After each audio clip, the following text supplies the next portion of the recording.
നിങ്ങളുടെ മാർക്ക് എത്രയെന്ന് നിങ്ങൾക്ക് അറിയണ്ടേ? പാർവതി 100-ന് 99. Very good. ഡയാന 100-ന് 70. ഗുഡ്. കൃപ 100-ന് 75.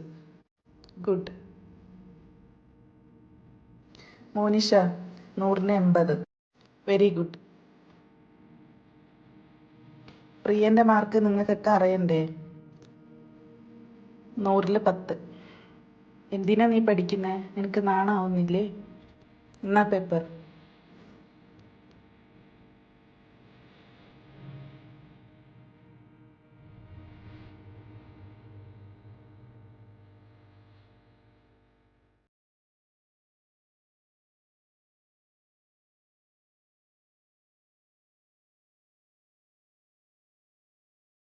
ശരി, നിങ്ങൾ പോയിക്കോളൂ. നീ പോണ്ട, നീ അവിടെ നിൽക്ക്. അല്ല പ്രിയ, നീ പാർവതിയെ നോക്ക്. പാവപ്പെട്ട കുട്ടിയാ പാർവതി. നല്ലവണ്ണം പഠിക്കും, നല്ല സ്വഭാവവും. നിനക്ക് പഠിക്കാൻ എത്ര സൗകര്യമുണ്ട്. നീ പഠിക്കുകയില്ല, ക്ലാസ്സിലോട്ട് വരുവുമില്ല. എന്താ പണക്കാരി എന്ന അഹംഭാവാ നിനക്ക്? എല്ലാ ടീച്ചറും പറയുന്നുണ്ട് നിന്നെപ്പറ്റി. ഒന്നും പഠിക്കുകയില്ല.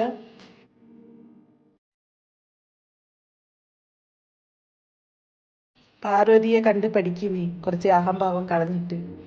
വേണ്ടാത്ത കൂട്ടുകെട്ടും. നിങ്ങളുടെ കയ്യിൽ ധാരാളം പൈസ ഉണ്ടെങ്കിൽ പുഴയിൽ കൊണ്ടുപോയി ഒഴുക്കിക്കള. എന്നെ കാണുമ്പോൾ തന്നെ എനിക്ക് ദേഷ്യം വരും. നീ പോയിക്കോ, എന്നോടൊന്നും പറഞ്ഞിട്ടൊരു കാര്യവുമില്ല. അഹംഭാവം ആദ്യം കള, എന്നിട്ട് സ്വഭാവമെങ്കിലും നന്നാക്കാൻ നോക്ക്.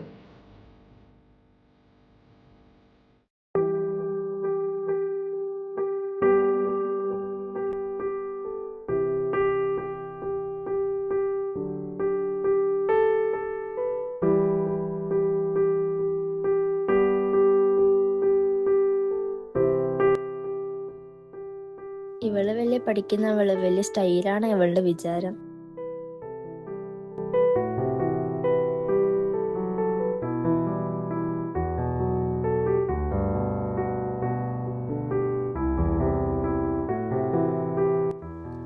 എടോ, പാർവത്തിന്റെ അച്ഛനും സ്കൂൾക്ക് വന്നായിരുന്നു. ആരെങ്കിലും കണ്ടോ? ഇല്ല, എപ്പോഴാ വന്നത്? രാവിലെ ഞാൻ സ്റ്റാഫ് റൂം പോയപ്പോ കണ്ടായിരുന്നു. ഇവളുടെ അച്ഛൻ ഒരു സ്റ്റൈലും ഇല്ല. ഇവളുടെ അച്ഛനെ കാണുമ്പോൾ നല്ല കുറങ്ങിന്റെ പോലെ ഉണ്ട്.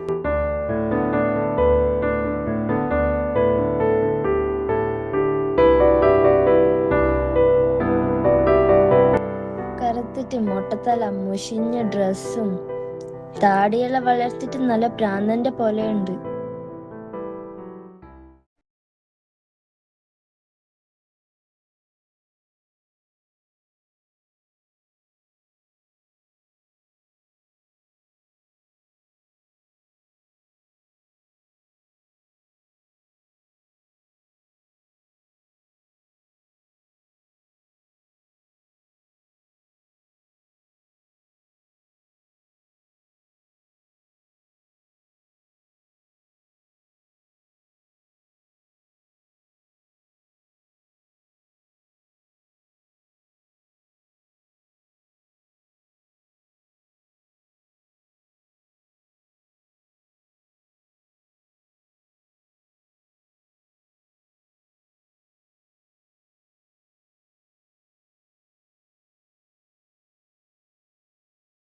പോലെ ഉണ്ടാവും. എനിക്ക് എൻ്റെ അച്ഛനെ ഇഷ്ടമാണ്. ഇപ്പോഴും എന്നെ പഠിപ്പിക്കുന്നത് എൻ്റെ അച്ഛനാ.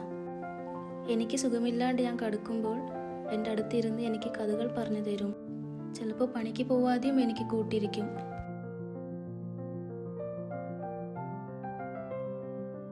അപ്പോൾ അമ്മ ചോദിക്കും, എന്തിനാ മോളെ ഇങ്ങനെ സ്നേഹിക്കണതെന്ന്. അപ്പോൾ അച്ഛൻ പറയും, ഇവളെൻ്റെ പൊന്നു മോളല്ലേ. ചിലപ്പോൾ അച്ഛൻ എന്നോട് ചോദിക്കും, നമ്മൾ എന്തിനാ പഠിക്കുന്നതെന്ന്. ഞാൻ പറയും, പാസ്സാവാൻ. അപ്പോൾ അച്ഛൻ പറഞ്ഞു അല്ലാന്ന്. അപ്പോൾ ഞാൻ പറഞ്ഞു ജോലി കിട്ടാൻ. അപ്പോഴും അച്ഛൻ പറഞ്ഞു അല്ലാന്ന്. പിന്നെ ഞാൻ ചോദിച്ചു, പിന്നെന്തിനാ നമ്മൾ പഠിക്കുന്നേ? നമ്മൾ എങ്ങനെ ജീവിക്കാനാവും? വിദ്യാഭ്യാസം വിദ്യ കൊണ്ട് അഭ്യസിക്കുക. നമ്മൾ എങ്ങനെ ജീവിക്കണമെന്ന്. മറ്റുള്ളവരെ വേദനിപ്പിക്കുന്ന വിധത്തിൽ ഒരിക്കലും ജീവിക്കാൻ പാടില്ല. സത്യവും ധർമ്മവും സ്നേഹവും ഇത് മൂന്നും കൂട്ടിപ്പിടിച്ചിട്ട് വേണം നമ്മൾ ജീവിക്കാൻ. പിന്നെ നമ്മളെ തോൽപ്പിക്കാൻ ഒരു ശക്തിക്കും ആവില്ല. എൻ്റെ മോൾ ഇങ്ങനെ വേണം ജീവിക്കാൻ എന്നാണ് എൻ്റെ അച്ഛൻ എന്നോട് പറഞ്ഞത്. നിങ്ങളുടെ അച്ഛൻ എൻ്റെ അച്ഛനെ പോലെ ഇതെല്ലാം പറഞ്ഞു തരുമോ? ഇല്ല, ഞങ്ങളുടെ അച്ഛൻ ഇങ്ങനൊന്നും പറഞ്ഞു തരാറില്ല. അവർക്ക് എപ്പോഴും തിരക്കാണ്. സോറി പാർവതി, ഞാൻ കുറച്ച് അഹംഭാവിയായിപ്പോയി. ഇനി ഇങ്ങനൊന്നും ഉണ്ടാവില്ല. നീ ഇത് പറഞ്ഞതുകൊണ്ട് നമുക്ക് പാർവതിയുടെ അച്ഛൻ്റെ അറിവിനെ പറ്റി അറിയാനായല്ലോ. പാർവതിയുടെ അമ്മ സുന്ദരിയാണല്ലോ. അച്ഛനമ്മ കല്യാണം കഴിച്ചത് എങ്ങനെയാണെന്ന് പറയാമോ?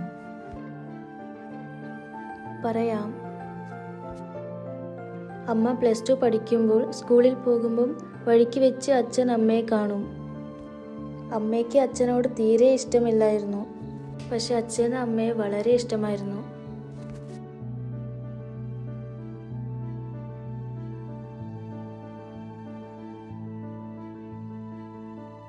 പിന്നെ അച്ഛന് അമ്മയ്ക്ക് ഒരിക്കലും ഇഷ്ടമാവില്ല എന്ന് അച്ഛൻ കരുതിയിരുന്നു. അങ്ങനെ ആ ഇഷ്ടം അച്ഛൻ ഒരു കടലാസിൽ കവിതയായി എഴുതി. ഈ കവിത അച്ഛൻ അച്ഛൻ്റെ കൂട്ടുകാരന് പാടിക്കൊടുത്തു.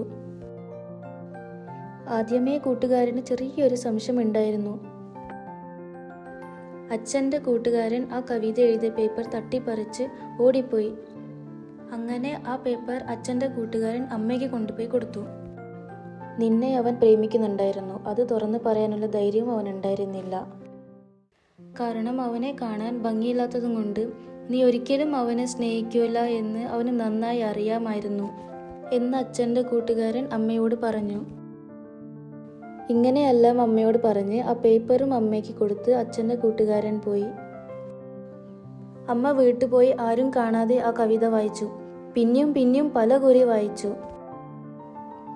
അങ്ങനെ അമ്മയുടെ മനസ്സിൽ അച്ഛനോടുള്ള പ്രേമം പൊട്ടിമുളച്ചു. പിറ്റേന്ന് അമ്മ അച്ഛനെ കണ്ടപ്പോൾ അമ്മ അച്ഛനോട് പറഞ്ഞു, കവിത നല്ല രസമുണ്ട്, എന്നെപ്പറ്റിയല്ലേ എഴുതിയത്? ഇത് പറഞ്ഞപ്പോൾ അച്ഛൻ പേടിച്ച് തലതാത്തി നിന്നു. അപ്പം അമ്മ പറയുക, എനിക്കും നിങ്ങളെ ഇഷ്ടമാ. അച്ഛൻ വികാരഭരിതനായി നിന്നുപോയി. അങ്ങനെ അവർ പ്രേമത്തിലായി. പിന്നെ അവർ ഒളിച്ചോടിപ്പോയി. ഇന്നും ആ കവിത അമ്മ ഒരു നിധി പോലെ സൂക്ഷിച്ചു വെച്ചിട്ടുണ്ട്.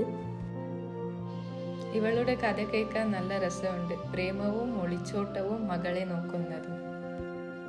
എൻ്റെ ജീവിതത്തിൽ ഇങ്ങനെയൊന്നും തന്നെയില്ല. അമ്മയും അച്ഛനും അവരോട് ഒരു ജീവിത കഥയും എന്നോട് പറഞ്ഞിട്ടില്ല. അച്ഛനെ രാവിലെ ഒന്ന് കാണാം. ഞാൻ അച്ഛനോട് സ്നേഹത്തോട് സംസാരിച്ചത് എനിക്ക് ഓർമ്മയില്ല. നിങ്ങൾക്കോ?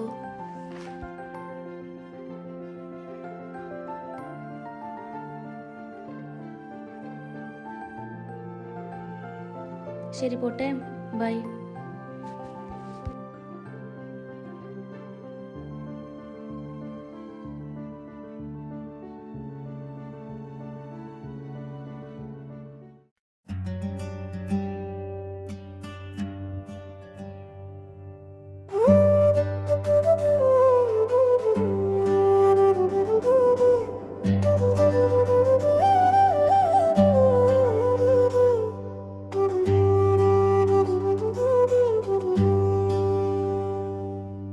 പൊന്നിൻ പൂവിൻ കവിളല്ലേ,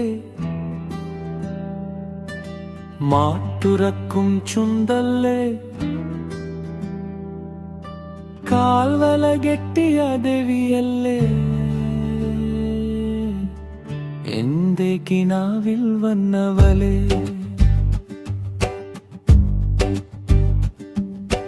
നിന്നിൽ പ്രണയിക്കനെന്ത് രസം, മാറിപ്പോകും നിൻ രൂപം, കാലം കാത്ത വാർദ്ധക്യത്തിൽ തണുത്തൊരഞ്ച മനസ്സിൻ വാത്തിൽ ഇടം നൽകുമോ എൻ പ്രാണേശ്വരി.